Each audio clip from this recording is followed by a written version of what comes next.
Good afternoon to the panel of bosses at the Ministry of Education. My name is Thomas and we are the Wizards of Sussy Bakas for the Ministry of Magic.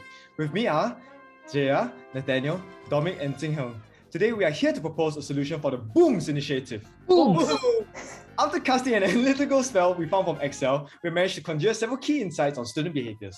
Firstly, students are mainly stressed with academics. From the dataset, we can see that academics take up to an average of 9 hours a week, while leisure activities only take up to 3.5 hours a week.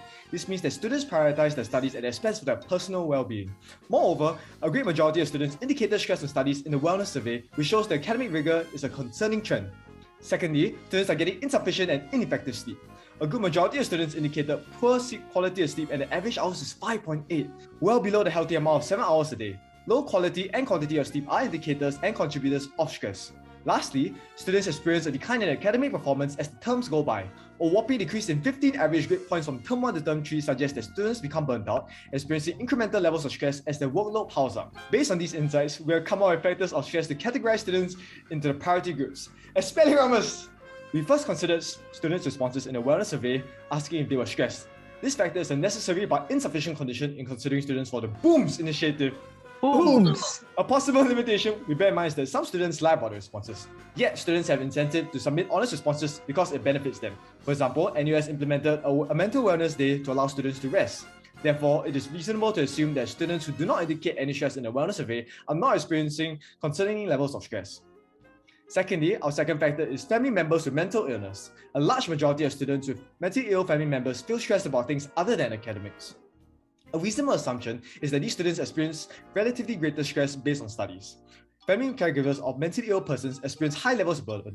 Moreover, certain illnesses are largely genetic, which entails that these students are at a substantial risk of developing these mental illnesses too. We also use the amount of time spent on academics as our proxy measure for stress, since there is a positive correlation between them. We notice that as the average of hours spent on academics increases, the percentage of students who are stressed increases.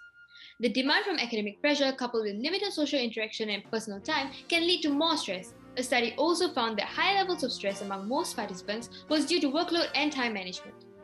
Our fourth factor is the amount of sleep. Most of the students with less than 7 hours of sleep indicated that they were stressed. This reveals the negative association between stress and amount of sleep. A study found that people who are stressed are likely to sleep an average of 6.2 hours, and that stress increases when the length and quality of sleep decreases. This correlation led us to use the amount of sleep as a proxy measure of stress.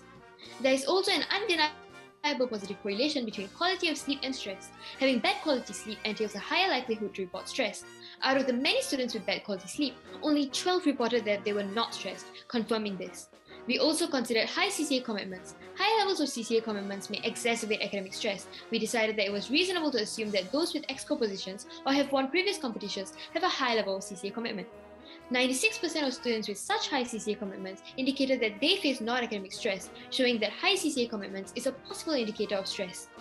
Some of the key caveats that we recognize is that correlation does not mean causation. The indicators used do not ensure that the students are definitely stressed, but we believe are the most suitable proxy measures to identify students with high stress levels. We also made some assumptions about each factor and intended to adjust them as best as we could. Now, we'll show you the factors that we have chosen to classify students into low, medium, and high priority for the BOOMS initiative. BOOMS! Based on the proxy measures for stress that were identified earlier on, we have ranked them in the following order. Our first condition was students' self-reported feelings of stress. Stress caused by various factors and leads to various outcomes. As mentioned earlier, we assumed that the data was reliable since most students reported to be feeling stressed with at least academics or other things in life. Hence, students who indicated no stress at all would be placed in the low priority. The second factor was students with a history of mental or physical illness in their families. We believe that it is the next most important factor in classifying students. Since such students are most likely to experience mental distress, they will be allocated to the high priority group, while the rest will be subjected to further sorting. Our third condition was the average time spent on academics. Since JC students' life typically centers around studying, we assume that their mental health well-being is likely to be worse if they spend too much time on academics, which means they are more in need of our care package. We decided to use 10 hours as the cutoff point for our model. Hence, students who spend less than 10 hours on academics will be considered as low priority. Our fourth factor was students' level of CCA commitment. The mental well-being of students who spend significantly more time on the CCA is likely to be poorer than those who are merely regular members. Students who spend at least 10 hours on the academics but are not heavily involved in their CCAs would be allocated to medium priority since they spend relatively less on CCA but still a significant amount of time on academics. Lastly, we looked at students' average hours of sleep. Since sleep duration is largely determined by what students do during the day, we choose to use this as our final factor. Students have shown that recommended sleep duration for adults is at least 7 hours in order to promote better health. As such, we choose to allocate students who sleep less than 7 hours into high priority and those who sleep more than 7 hours into medium priority. Based on our reasoning in previous slides, this is the classification model that we have conjured. Ooh, Expelliarmus! We will now review the results. Revelia. For low priority, we have 265, 147 for medium priority, and 182 for high priority. Our classification model can be extended to all JCs across Singapore. Firstly, our findings show that many students are in need of help. Students' concerns are thus raised. Educational institutes and governments can work towards addressing these problems as students are a lot more stressed than is ideal. Teachers and family members can also be more understanding. That being said, we do understand that our classification model is not perfect. One limitation is that the amount of commitment for CCA depends on its type and the role of the student. Furthermore, some JCs may have a broader range of CCAs. For academics, different JCs may have different standards for internal examinations. Some schools may choose to do so to uphold high standards for their students. Now, you may think, given all these limitations, just what makes our model the best imperfect solution? This is because we created the model with a holistic approach, accounting for mental health risks through a wide variety of factors, as we incorporated direct, academic, and non-academic factors. Lastly, when we were informed about the allocation of funding to help the top 10% of students who are most at risk, we came up with a greedy method to identify and sort the students. After much deliberation, our Grand Council has decided that we should prioritize students who have a history of mental or physical illness in their family, and if multiple students meet the criteria, we should prioritize students who spend the most amount of time on academics. These are the results from our greedy rule. As you can see, these are the students who are eligible for the immediate booms care. Boom!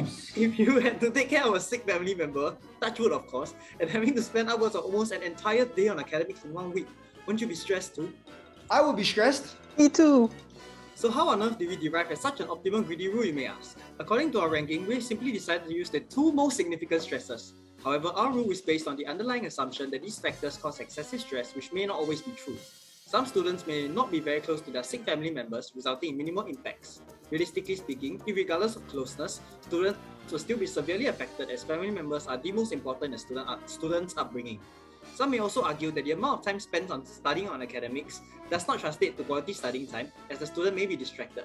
However, more time spent on academics directly translates to lesser personal and social time, which may act as an additional stressor. With that said, I'm sure all of you are now convinced that our proposed model is the most optimal solution to your urgent problem. We look forward to hearing from you at the School of Hogwarts. Thank you for listening.